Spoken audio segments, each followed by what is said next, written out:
Establish করেছেন, শুধু তাই না ওটিটিতেও আপনি খুব ভালো কাজ করছেন। তবে একটা বিষয় আমার একটু জানার আগ্রহ চলে আসলো, এই যে অভিমান নাটকের প্রতি, এই যে নাটক আমি অনেক অভিমানী নারী। আমি জানি আপনি অনেক অভিমানী নারী, বাট এই যে জানতে চাচ্ছি যে এই অভিমানটা আসলে কি ধরনের, এই যে বাজেট ইস্যু বললেন সেটা কি এখন ঠিক হয়েছে? এখন তো ডেফিনেটলি ঠিক হয়েছে। আগে আমরা 2 দিনে দেখা যেত পুরো নাটক শুট করতাম, এখন 4 দিন 5 দিন। নূর আমরা 7-8 দিন শুট করেছি, সুইট ফ্যামিলি আমরা 4 দিন শুট করেছি।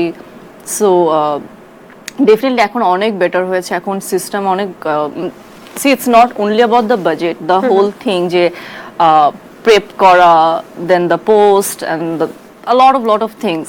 সো ডেফিনেটলি এখন অনেক ইমপ্রুভ করেছে এবং অনেক ডেভেলপ করেছে। প্লাস নতুন পরিচালকরা এখন কাজ করছে, নতুন অভিনয় শিল্পীরা কাজ করছে, এবং they all are doing great. And এবার আমি যখন এত বছর পরে ব্যাক করে যখন আবার মানে কাজ করছি আর কি নাটকে, I am enjoying, I am having fun.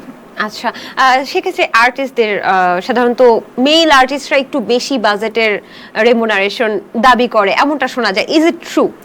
কারণ আমাদের this is sad but this is reality, this is fact যে এটা পুরুষতান্ত্রিক সমাজ, এবং সেটা নাটকেও।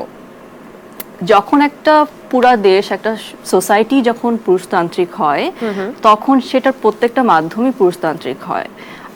এবং যেটা হয় যে নাটকের রেমুনারেশনটা ছেলেরা অবশ্যই বেশি নেয়, কিন্তু তারা আমি ছেলে দেখে আমাকে বেশি দিতে হবে, বিষয়টা এরকম না।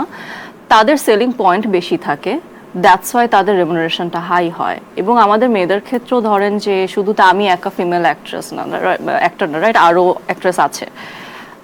আমাদের এক একজনের কিন্তু আসলে রেমুনারেশনটা ডিপেন্ড করে আমাদের কার দর্শক কত বেশি, দর্শক চাহিদা কত বেশি।